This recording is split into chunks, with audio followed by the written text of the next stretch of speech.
Good evening, everyone. This is Mets Madness, the show where we talk about the madness about your New York Mets. And I am joined by a very special guest today who runs the biggest Instagram account about the New York Metropolitans. And this is Jaron Kiviat. Welcome to the show, Jaron. Yeah, thanks so much for having me on today, Greg. I appreciate it. Thank you. Thank you. So, first thing I'm going to ask you is how do you think about the Mets this year? And also last night, at the time of this recording, the Mets beat the Braves last night 4-3. Big comeback win. The Bats finally coming alive. We'll see how they do today. But I know you've said that the 2006 team really inspired you, and the 2015 team was that for me. So, do you see any similarities between the 2006 team and the team now, or the two completely different things with like new ownership and like a new culture? No, I see a lot. I see a lot of similarities, and yes, Steve Cohen is here, so things are automatically a little bit different. But in a lot of ways, they're very similar, especially when you look at when you look at what's actually happening on the field. You have a team right now that just cannot produce runs, yet because of the historically great pitching, they're still hanging in. I shouldn't say historically great, but honestly, franchise level, probably historically great. I mean, these guys who have stepped up, especially in the bullpen, it's been unreal, their performance. And it really does remind me of 2015, where you saw a Mets team that, they weren't really scoring a lot of runs, and they're really banged up on the field, all the injuries. But Mm-hmm. because of the amazing pitching performances, they were still able to hang in there. And this team, beyond hanging in there, we're actually winning the division. So definitely getting some 2015 vibes, and also 2016 vibes as well, with the fact that, so many guys are banged up and other guys are coming up and stepping up. Look at Jonathan VR, for example. He was, when he was signed, his role was he was kind of the utility guy, but he really stepped up before he got injured. And you look at other guys like Jose Peraza and Kevin Pillar, and all these guys are really coming up, and we're seeing why the Mets were so adamant on adding on to that depth of the roster, because when teams go down, it's all about the guys who could step up, and those are really the teams that end up going far. It's those teams that could do really well despite all the adversity and all the injuries. So yeah, I'm very happy to see where the Mets are. I'd like to see some more runs scored, but it is tough with all these injuries for sure. Well, absolutely. And I think the Mets, they got through the worst of the injuries where pretty much our entire lineup was from AAA Syracuse. Yeah, Um, exactly. but I think, yeah, that's the biggest difference. And I'd say like the biggest difference between Steve Cohen and the Wilpons is that went out and got signings like, proven veteran guys there aren't superstars, but can produce at the major league level. Like I remember when they signed Jonathan VR, because I remember when he was with the Marlins last year, and like he would play really well against the Mets. And I'm like, we could get this guy. I actually thought that as we were watching the game, like, all right, this guy's pretty good. And when we signed him, I was very excited. And, he doesn't have an elite bat, but he does have elite base running, which the Mets have lacked in for so many years now. And he could field really well. And, it's going to be a big decision to make for Luis Rojas to put JD Davis at third or to keep VR, because VR has been producing so much for the team. And I know he's on the IL right now, but I know that JD Davis's bat is elite, but everything else is questionable, like the fielding and the base running, it's kind of average, and you don't really get that explosiveness with VR as you do with JD Davis. So it's going to be interesting to see. And honestly, the biggest difference for me with like from the Steve Cohen era to the Wilpon era is I think people are finally starting to respect this franchise.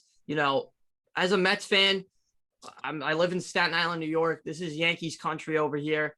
I've been made fun of my entire life of being a Mets fan, and we aren't really seen as like a respectful franchise. But now that we have an actual guy that's going to come in here and win, I think that it just adds a new element to the franchise that hasn't seen throughout its history, and it adds a winning element to it. And I cannot wait for the future, what the future holds, because I do believe that the best is yet to come for this franchise. Well, I'm waiting to see that. Obviously, I'm very happy Steve Cohen's here. A million times better than the Wilpons, but I'm not ready to say yet that the culture is completely different. There are a lot of guys who are part of the Wilpon regime who are still here with Cohen, and until the Mets actually win and actually start winning and getting some World Series, I'm not even willing to say that it's completely different yet, because I think if you look at what other fan bases think about the Mets, Like, do you think that the teams like, do you think the fan bases of the Phillies, Braves, and Nationals are looking at the Mets in first place right now? Like, oh, the Mets they're about to start a dynasty. No, no one believes that. Most people still think the Mets are the LOL Mets, and I think with good reason because we suffered through the Wilpons for so long. The Mets really have to prove to themselves, to the fan base, and to everyone around baseball that we are legit. And I think they will. I think this year they will, especially when they start winning more games, and hopefully they get into the playoffs and make a run. But it's going to take some time before people start respecting us like we should be. Well, Honestly, yeah, no, I think I agree with you. Um, I do think like with the element of Steve Cohen does add something, but I agree with you 100%. The Mets need to prove themselves before like they could really be respected. But don't forget also when a wise person once told me like when a manager first comes in, like you're a manager, you're a new boss, into a business, whatever you're running, it takes a while for that full transition to really hit in. So I think right now, and especially this year, this is kind of a transition from the Will Ponds into the Steve Cohen era right. because this is a huge, huge move and a huge turning point in New York Mets history. You know, Steve Right. Cohen buying the team is a tremendous moment. So I think right now it's a transition year. You're seeing a lot of remnants from the Wilpon era because it's not fully, settled in yet because it's such a big move. It's going to take a few years for Steve Cohen to kind of just completely move on from the Wilpon era. But I do think it's taking place right now. And I've seen on Twitter, like JD Davis has said, like the Mets are celebrating differently this year because it's just the vibes are different, the feelings different. So already the change is starting to take place, but it is going to take a while for the Wilpon era to be completely forgotten about and just to move on just completely. And as you know, right now, SNY TV is still owned by the Wilpons. They still Exactly. own the network. So, I expect Steve Cohen to jump in on that because Gary, Keith, and Ron, they're Emmy Award winning commentators, and in my opinion, the best commentary team in all of sports. And no one even comes close to them in their chemistry, and just listening to them is such a joy. So I expect Steve Cohen to jump in by SNY TV and to fully move on from the Wilpon era. I heard he was trying to do that. I heard that he had Mm-hmm. an offer for like $2 billion for the network, which I mean, I'm a little skeptical. I don't know if SNY is really worth that much. I mean, if they are worth that much, that means they're valued as much as the Mets' entire franchise. That's a little hard to believe, but I definitely agree that he has to buy SNY because when you see people like Andy Martino still working for SNY and putting out their complete propaganda, that's definitely driven or fueled by some type of Wilpon influence. It's really a shame to see, especially when, like you said, you have such an Emmy award. I have very mixed feelings in SNY. I think the network overall could be better, but when you have Gary, Keith, and Ron, it's kind of like they're carrying the entire network because they are really that good. Mm-hmm. I think Cohen, like you said, I think you said it very well. Like it is a transition period. It's a very weird year, especially after a pandemic. And I do think Steve Cohen will eventually buy SNY though. Probably by I would have to guess by the end of next year he'll have SNY. Steve Cohen, he typically gets what he wants. He did this throughout his career in the hedge fund world, and I think as a Mets owner, this is kind of like easy money for him. Like he's used to stuff like this, so I think he'll end up getting SNY.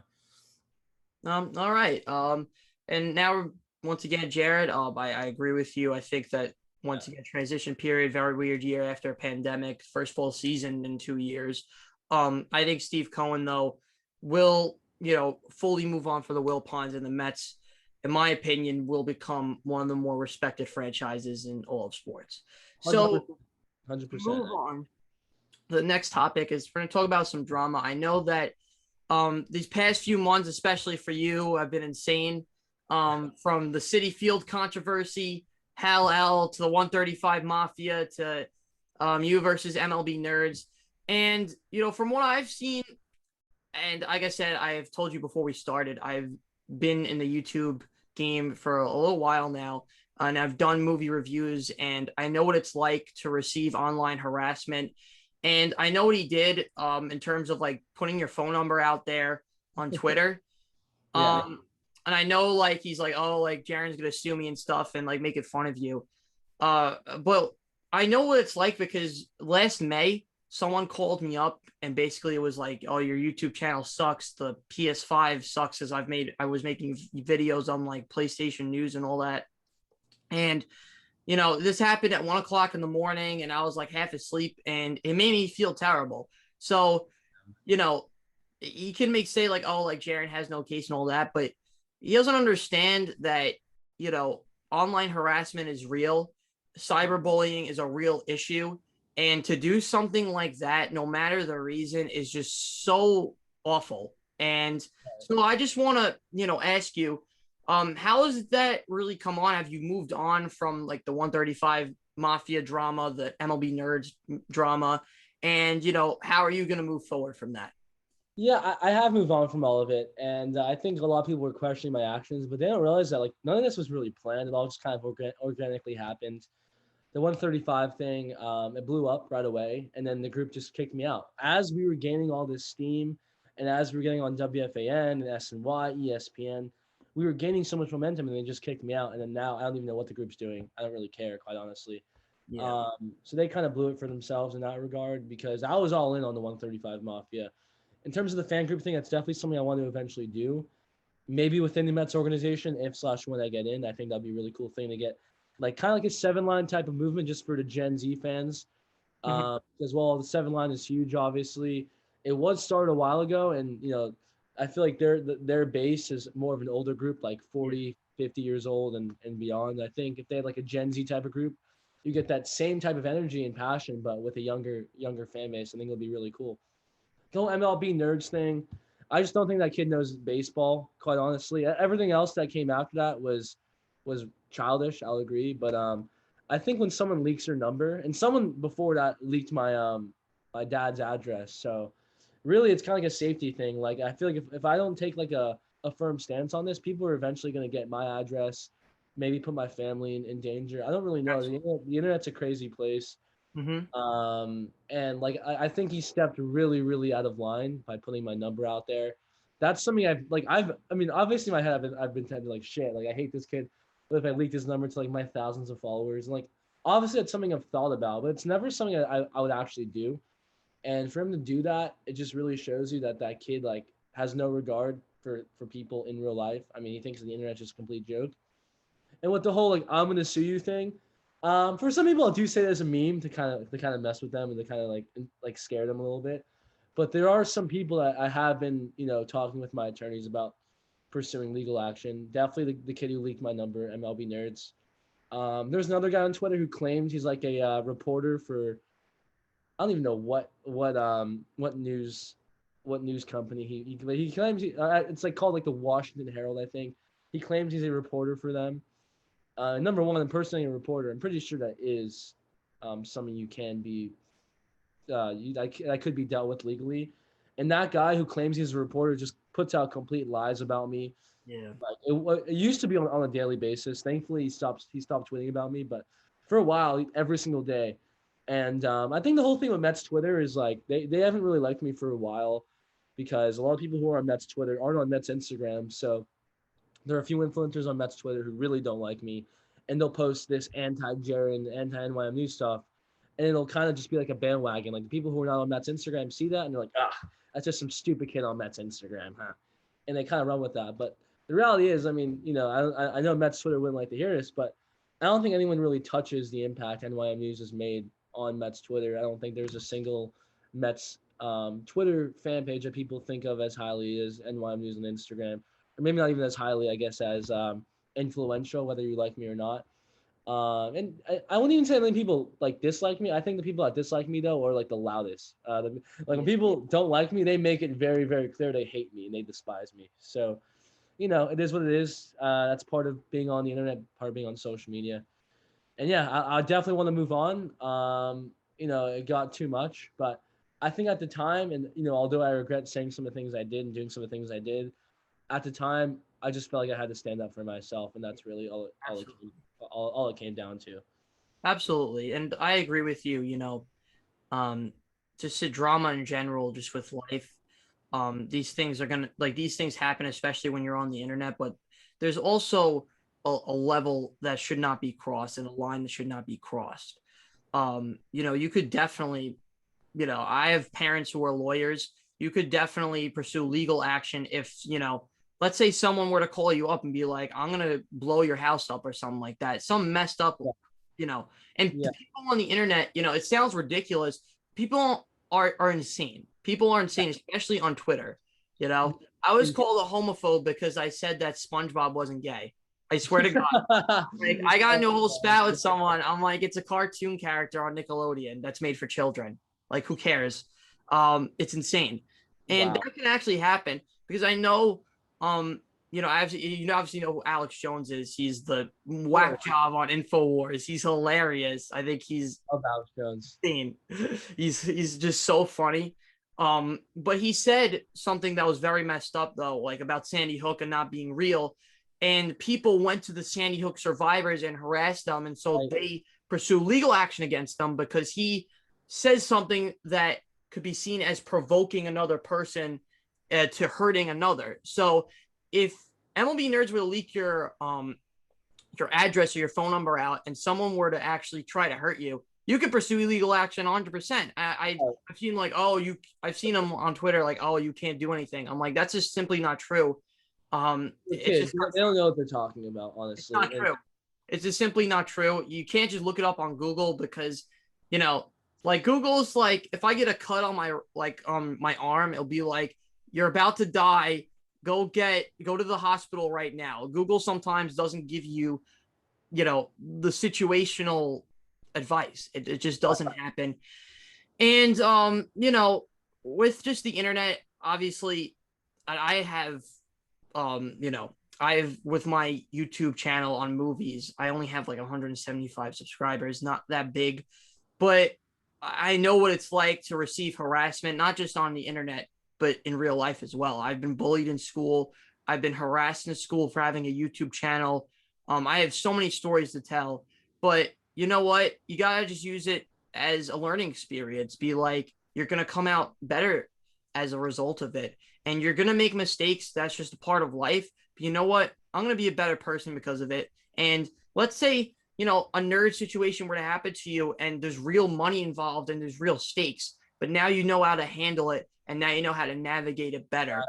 Let's say NYM News, the account was on the line.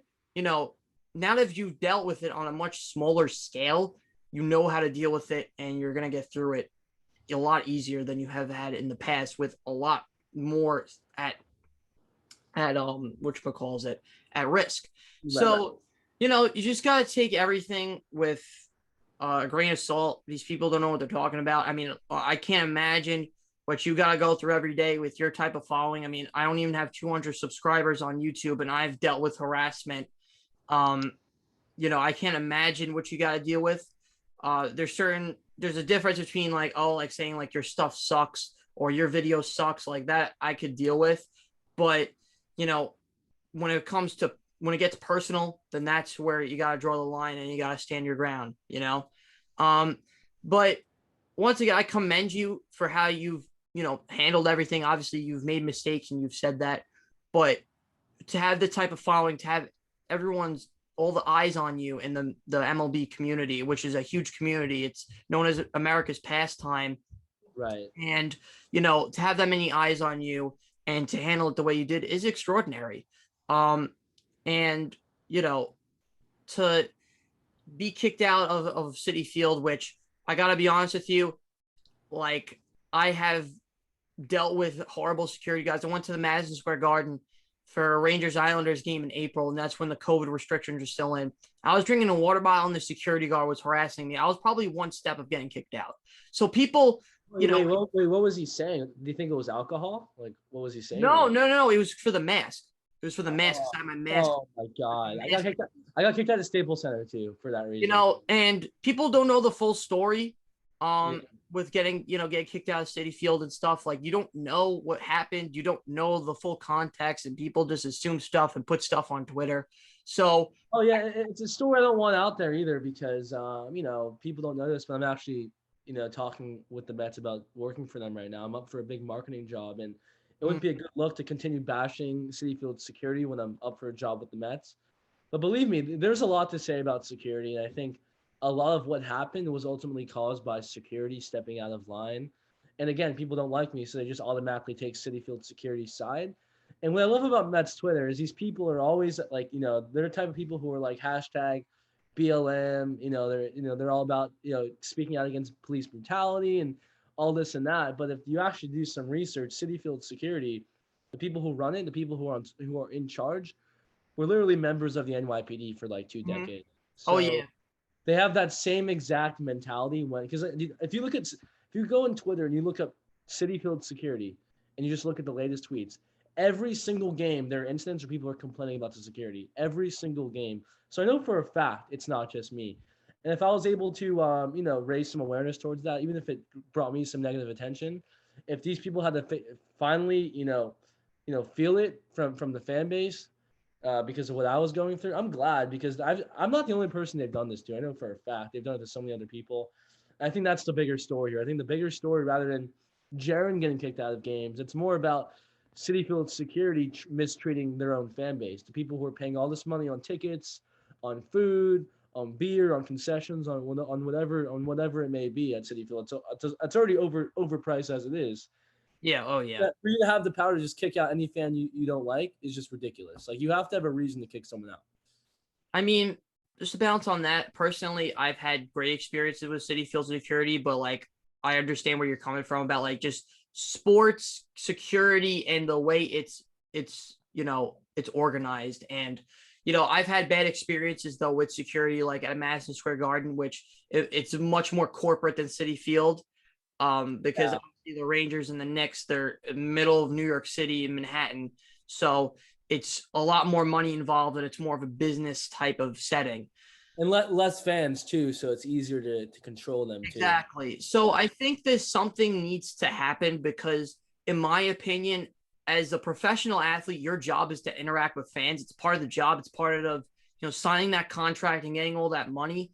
And I think that security guards at the stadiums, no matter what type of sporting event it is, basketball, football, hockey event, or baseball event, should make it as easy for the fans to interact with players as possible. And obviously, there's going to be idiots out there that are going to try to hurt players and to hurt people. But that's what security is for. But also don't restrict people who are there to, get autographs, take pictures, and do Right. stuff like that. You know, Even at Citi Field, which baseball is the sport where it's easiest to get autographs. I was lucky to get a few autographs. I got Guillorme and Luis Rojas on Sunday, but it was a battle to get there. I had to seek around the Delta section, and the security guards that were there were cool about it, but they were like, you guys, you only could be here for so long. Where I would have got kicked out for doing that right away. They would have saw me and just kicked me. yeah, But yeah, I think that there needs to be some reform where it's like you'll make it easier for fans to interact with players at the game, because I believe personally that it's the job of players to interact with fans. The fans are the reason why they are in this position. So the least you could do is sign a baseball that takes 2 seconds. You can make a kid's life. Like when I got my Conforto ball signed in 2017, I still talk about it with my family, like how great of a memory that is. And it probably took him 2 seconds to sign a baseball. Yet it's a memory that will stick with me for the rest of my life. So I think it's so easy to do that. Yet, with all these corporate mumbo jumbo just put in there, it makes it a lot more difficult for fans to interact with players of the game. to kind of bounce off that, and I know that I think this has been an issue for a while. I think it's even bad right now because, like you said, with social media now, it's never been easier to interact with the fans. And I think more players should be like Trevor Bauer or Marcus Stroman or Pete Alonso and really interactive on social media. I think that stuff is great for the game. But there is an incident with my dad. He always tells me about this. He grew up worshiping Tom Seaver. He had Seaver posters all over his room. He went to so many games at Shea. He loved Joe Namath and Tom Seaver. He grew up in that era where both the Mets and Jets played at Shea. Obviously, some of his greatest childhood memories come there. But there was a time where he was at a Mets game, and he was trying to get a Tom Seaver autograph, and he overheard Tom saying to one of the other players, "You believe we still have to do, you believe we still have to do this fucking shit?" Referring to signing stuff for kids. And that's the type of stuff that's if you actually believe that, man, you got to keep that to yourself because, like you said, these are things that can make someone's Make like these are the if you simply sign a ball, especially if you're a great player, that is something a fan's going to remember for the rest of their life. And whatever impression you make on a fan, that's what they're going to remember for the rest of their life. Was it Joe DiMaggio or Mickey Mantle? I always get mixed up. It was either DiMaggio or Mantle who said like, always play your hardest because you never know who's seeing you for the first or last time. And it's very, very true, especially when you're on the field. I think, you got to be a class act in every phase of the word. And I think one guy who did that to an amazing degree was David Wright. David Wright was really, really interactive with the fans. He didn't always sign just because he was always focused on, different things depending on the game. But I've definitely been to a lot of games where David Wright was very interactive with the fans. And Curtis Granderson was another one who was great with the fans. There are certain guys who go out of their way to be really, really nice to the fans. And, it really changes your perception on them. Like you really have a lot more respect for those types of players. Absolutely. Yeah. Absolutely. And as a diehard Rangers fan, I went to the Henrik Lundqvist meet and greet at iPlay in New Jersey. And yeah, he was very nice, just a gentleman all around. I got an autograph, I got a picture with him. We need more players like that around the game. And just, I feel like just celebrities in general, they need to just to be there for fans, especially now with, you know, coming off the aftermath of COVID. And, I feel like if celebrities were to like sign stuff and do giveaways and interact with fans, it would kind of lighten the mood in a lot of kids our age, missing out on graduations, proms, events that we'll never see again. And I feel like to kind of leave the pain a little bit, would be a great deal to a lot of people. Oh, 100%. I think in the post-pandemic world, while a lot of terrible things came over the course of COVID-19, and we're still doing through a lot of it with the vaccinations and all the political tension in this country. With all the bad things happen, there's also a lot of opportunity as well. I've noticed that, especially in the NBA playoffs and in the games I've been to in baseball, the fans now that people could go back to the ballpark, people are way, way more into it now. I mean, you saw it in the playoffs. There have been multiple different instances where fans were even stepping out of line because they were too into it. But you're seeing now it's kind of a golden opportunity for people to be more interactive and for people to embrace the fans because people are hyped to be back in stadiums now. People are hyped to go to games again. I think we have to. I think as a sport, especially with MLB, who could use a bigger audience and who could use more popularity, especially when trailing the NFL and NBA, the MLB has to capitalize on that and embrace the fans, whether that means lining up on security a little bit, whether that means being interactive more with the fans on social media, more giveaways, whether that means more autographs, whatever the case may be. Sports in general, but especially MLB, have to find a way to be more interactive with the fans. And yeah, celebrities, they'll do them. A lot of celebrities are just on their high horse. Their egos are through the roof. Oh yeah. And, especially in Hollywood, you see it all the time with these people. My dad's in Hollywood. I grew up with I grew up with a lot of these kids, a lot of these people. And a lot of people are just kind of born that way. They're just kind of born into wealth and success, and they believe that like they're the shit just because their family has money or because they have a big YouTube following. It's ridiculous, but yeah, I agree with you 100%. I think we got to be. I think the players and the organizations have to be more receptive of the fans for sure. Yeah, and that was so I went to 3 games last weekend. The Philly series. I went to the doubleheader, and I was at the game on Sunday, and it was just a different vibe to it. And I've been to a bunch of Met games like regular season, and the crowd was always there, but like I've never seen a crowd this excited for like a game at the end of June. It's just Yeah, felt different, and I agree with you 100%. they're hyped, and you could hear like I remember watching the one who I heard the most this season was probably the Degrom start versus the Padres, which was what like a week and a half, 2 weeks Yeah. ago. And City Field was buzzing. Like it's like I was watching it on TV. I can't even imagine how loud it was in person. But on TV, it sounded like a playoff game. Like that's how loud it was. And I think as we get later into the season, to the months like July, August, September, really down the stretch, and hopefully October, it's going to be loud and people are going to be excited. And I can't wait to see it. It's definitely. I think it's a combination of things. For one, the Mets are obviously in first place again. That alone is enough to be very excited. But you have the Steve Cohen era we're hopefully past this pandemic or at least the worst part of it. I think people are just very excited to be back into the ballpark, and I think the players can feed off that energy as well. So we got to keep it going. We got to be. Whenever I'm at a game, I always treat it like it's a World Series game 7. That's how loud I am. Maybe that's why I got kicked Oh, out. that's the way I am too. Yeah, but that's what you're at a game. I mean, you could like the real people don't understand, but if you're at a game and and all the fans are very loud, you can impact a game. Like I Absolutely. remember specifically watching the Reds Pirates playoff game, and I saw Johnny Cueto break down on the mound. I saw the fans get in his head when they were chanting Cueto, Cueto, I and then saw that. Yeah, that's great. Next pitch, Russell Martin, bomb, and everyone goes crazy. And you cannot tell me those fans at PNC Park didn't have an impact on that. Well, They they definitely absolutely did. They yeah. did. They So, absolutely did. and I've been to other states. Like I grew up going to like a lot of Dodger games because I Yeah. live in LA. And while they're not the most informative fan base, they are definitely the most rowdy and loud that I've seen personally. I think even more loud than City Field because their fans are insane.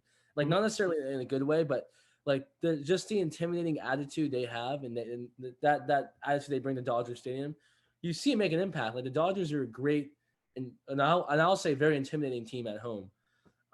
It's one of the toughest places to win at Dodger Stadium. And I think we're Queens. Like this is New York. We got to start acting like we are the best fan base because we are honestly, and we Mhm. got to start acting like we can win the World Series because we can. And I think that's the attitude we have to have at City Field. And that's the attitude they had at Shea Stadium all those years, whether it was Tom Seaver's team or the '86 team or the Mike Piazza teams of the late '90s, early 2000s. Jose Reyes, David Wright, 2006 playoff run, whatever you want to say. Shea Stadium had that attitude, and I don't really see that City Field yet. I think we can, but I think we need to get to that attitude for sure. Yeah, I think City Field is going to is getting there. I once again being at the games Yeah, last weekend, the doubleheader, and the game on Sunday where it was like insanely hot out. I was dying of sweat, but the crowd was still in it, and even though the Mets bats were absolutely just in the trash, the people are still in it. They still believe that like, yeah, we can still win this game, and I think we're getting there. I feel like also, your point about like Shea Stadium, like that intimidating crowd. I feel like that's what we were also talking about with like the corporate mumbo jumbo like being into sports. I feel 100%. like with ticket prices going up so high that it's hard for like diehard fans sometimes to make it to games. I know like with especially with Ranger games used to be the blue seats where like that's where like the best fans would go. But now that the new MSG is so expensive, you're not gonna get a lot of diehard fans, into MSG. They're going to go to bars, they're going to go to parties, they're going to be at their home. So I Yeah, think that once again, that's also a product of the era that we live in today in the society of sports where tickets are so expensive. Now, I mean, baseball games aren't as expensive as like hockey games or basketball games in New York, but they're definitely up there in yeah. comparison with like, Marlins Park and I then would say City Field's extremely corporate, honestly. I mean, because I've been to other stadiums, like I've been to Wrigley, Fenway Park. It's not nearly as corporate as it is at City Field. hmm, I think a prime example of just showing how corporate City Field is like you have the Delta Club. The Delta Club. Why don't you call it the Seaver Club or the Carter Club or the Piazza Club? Why don't you make it something Mets themed? Oh hmm, wait, no, because we want to make more money. And then you look at how much they're charging. Like I got a Shake Shack burger, fries, and like a milkshake at a game. I think this was like 2 years ago or so. Probably same price if not more. It was like $25. that's crazy. $25. It's insane. And like I think 100% with you, like it is a product of today's world. People have more money, and as a result, due to our economy, we have to charge. Like I guess owners feel like they have to charge more at games, but really the owner of the team sets the price. And if Steve Cohen wants to be like this owner who's really all for the fans, I think he should go out of his way to make it more like that Shea Stadium type of vibe and less corporate. And that's what people have told me about Yankee Stadium. I know a lot of Yankee fans who have told me that they grew up going to the old Yankee Stadium, and this new one's a lot more corporate. It's not the same. So you're kind of seeing this play out with all the different New York teams. And we know New York money is a real thing. We know New York has more money than any other and than any other place in the country except maybe Los Angeles. But at the same time, like we're also known for having all these diehard fans, and I think that we shouldn't steer away from that just to make more money. We should, because if I was Steve Cohen, my mentality would be like, after a pandemic, let's charge fans not more, but let's charge fans less, get more fans in the ballpark, and let's be louder and more intimidating. And people are going to sit on TV and be like, damn, I don't hate the City Field. And more fans are going to come. It's just going to be like kind of like a ripple effect. And I mean, that's just what I would do. Yeah. And don't forget, the Mets haven't been in top 10 in attendance since like 2011 or like 2010. They haven't been in top 10 in MLB attendance in over a decade. That's kind of sad for a New York market. And, part of that goes on the marketing team. Part of that goes on, the Will Ponds. Part of that goes on the fact that the Mets themselves as a team weren't that good. But another part of it, I believe, is that corporate factor we were talking about. It's a real thing, and I think it's a real problem right now. Oh yeah, absolutely. I agree with you. And to close off on that, like I said, personally, this is just personal experience. I know you felt that City Field. I haven't felt that City Field, but I have felt it at other stadiums like MSG, where a guy was harassing me. I'm literally with someone, just me and this person. And, we're sitting just by ourselves, social distance, no one near us. I'm, taking my mask off for a few minutes, and this guy's harassing me and pretty much threatens to kick me out of the stadium if I don't. Well, just for having your mask off? Yeah. That's what happened. That happened to me at Staples Center. Yeah. No, I know. Yeah. That was almost me, but he kind of was moving around, and it wasn't just me. Like he wasn't targeting me. He was targeting like the whole stadium. And it's just like stuff like that needs to go. Like people like that guy need to go. They need to stay out of sports entirely. They should not be anywhere near a stadium. I agree.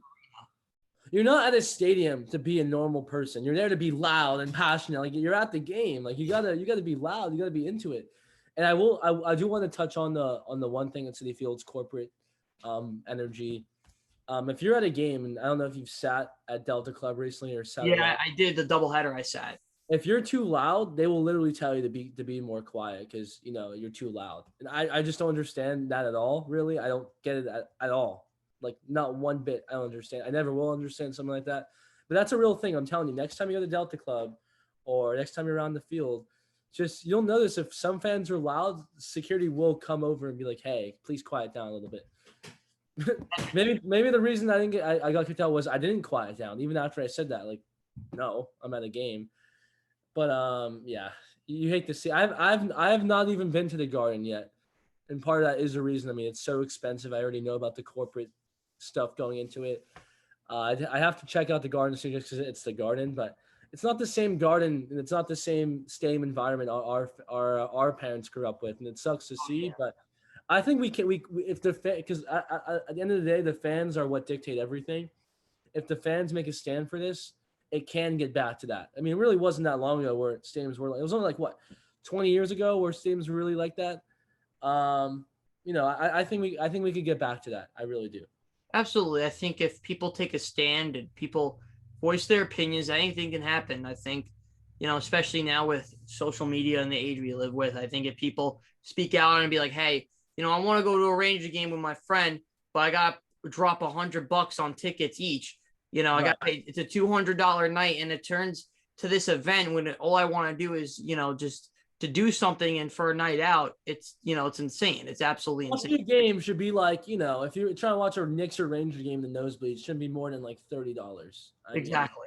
That's the whole idea. You want to make the fan experience better. But what they'll argue is that there's enough of a market out there that will pay like the $100 so they can make more money, and it's a business. Don't forget. So I think the Knicks and the Rangers can make the argument because it's the Garden, but the Mets, for example, a team that hasn't been top 10 in MLB attendance in like over a decade, they're a team. I don't want to hear what their excuse is because they have not been bringing enough fans to the ballpark. Exactly. And I think once again, being under the whims of the Will Ponds and, also, kind of playing second fiddle to the New York Yankees and being like the forgotten stepchild in New York. And once again, not even being in top 10 attendance when we, in my opinion, have one of the best fan bases in sports is just, it's no excuses. And once again, Steve Cohen, he's got a lot on his plate, and I have a feeling that a lot more changes are going to come in the next few years because, when you're a new owner, a new manager or whatever into a business, because once again, don't forget, there's a Major League Ball club. They're a business first. You You gotta, evaluate people, see who you want to get rid of, see who you want to keep, see what changes you want to make first, and which ones you can make later. It's a difficult job, but I do think that he has the resources. He can absolutely, make tickets cheaper, make the fan experiences a lot better, and also, bring back that 1980s Shea Stadium vibe, into the present day Citi Field. Oh, right. And I know for a fact the Mets are trying to tap in more to the Gen Z audience because, like I said, I'm, hope maybe when this episode's up, I either got the job or didn't get the job. But I'm up for a big marketing job with the Mets right now. And the director of marketing specifically told me that, like, I'm the type of person they're looking for because they want to tap in more with the Gen Z audience and the younger generations, like this new generation of Mets baseball and Citi Field. So, yeah, I think 100% like now's the time. And I think Uncle Stevie he's gonna get the job done. He's gonna, like you said, he's gonna evaluate everything, the goods and the bads, and then he'll take a step back and then he'll decide what he wants to do. I mean, this is a guy who came in. First thing he did was he just completely got rid of the entire Brodie Van Wagenen regime, got rid of all of them. So, maybe with the exception of Luis Rojas, I guess, but I do have a lot of faith in Cohen, and he's obviously a very bright guy, and I think we'll figure it out, and I think eventually we will take over New York and hopefully the entire baseball world. So, Yep. So I see what happens. Yeah. Exactly. And to close out, my last question for you today is I know that your NYM News, the account just got restored. You're back to posting. What are your plans moving forward? Do you have any plans like expanding the NYM News brand and the word? Or are you just going to keep doing what you're doing and what got you in this place, in the first place? Right. So there's a lot going on with me right now. I'm working on, getting, because I had like that huge SeatGeek sponsorship and that got a lot of fans at the ballpark. Obviously made me some money, which was great. But more importantly, it got fans to save some money on tickets. So we're trying to do something like that with this new company called Ticket IQ. Yeah. Also, I'm starting a podcast soon with the grandson of a very famous baseball player who I grew up with. And, I never really I'd put in my full attention and like full effort into a podcast. But I think with him and the connections I have and some of the connections he has, we could get some very interesting people on. So I want to do that. I definitely want to make more merchandise. And if I get in with the Mets, I'll add a whole new element to my page. Maybe I'll get more access to the players, more interviews, more content with the actual team and different members of the organization. I think that'd be a really cool thing to do, especially being on Instagram now for 8 years. I feel like it's kind of I feel like I'm kind of destined to go mainstream with the fact that I've been doing it for so long. And I've been so close. I've gone very close to getting mainstream, but I'm not there yet. I think if I get in with the Mets, I will get there. And, it's a process. The Cohens only just got here, but I have a very good relationship with, the Cohen family. I like to think that at least the Wilpons never even acknowledged me. And I was able to interview Steve Cohen on opening day. Yeah, so already off the bat, it seems a lot better to me. And Cohen himself emailed me back when he got the team, and I've had conversations with Sophia and Steve Cohen. So, I'm very excited for my future with the Mets organization, with NYM News, and we'll see. So if I were to sum it up for the future, look for a podcast, look for merchandise, and then look for another big ticket sponsorship where you can save money on tickets. So, yeah, that's my plan. Sounds good. I think that's all we're gonna do for today. Once again, it's if you live in New York right now at the time of this recording, it's very hot outside. So I'm in a room where there's no AC, no fans, nothing. So I want to go inside my pool, go in the air conditioning and cool off. Make sure you're not passed out so you can enjoy the Mets game later tonight. Yes, exactly. Yeah, we take the series from the Braves. Once again, Jaron, thank you so much for coming on. I really appreciate it. As a guy has been doing Instagram for so long, with your following, to come on a podcast that's just starting out, and for a fan page that's just getting going, it goes a long way. So once again, thank you so much for coming on. And appreciate you having me on today. I thank you so much. And yeah, that's gonna do it for today's podcast. Make sure to follow Mets Madness on Instagram, subscribe to our YouTube channel, follow us on TikTok and Twitter. And also, of course, follow NYM News on Instagram. He's the biggest Mets fan page on the app. So that's going to do it for today. Signing off, I'm Greg Gullo, and this is Jaron Kiviat of NYM. Right, have a good one, guys. Let's go Mets. Yep, let's go Mets, baby. LFGM. Meet the Mets, meet the Mets. Step right up and greet the Mets. Bring your kiddies, bring your wife. Guaranteed to have the time of your life, because the Mets are really socking the ball, knocking those home runs over the wall. East side, west side, everybody's coming down to meet the METS Mets, the Blue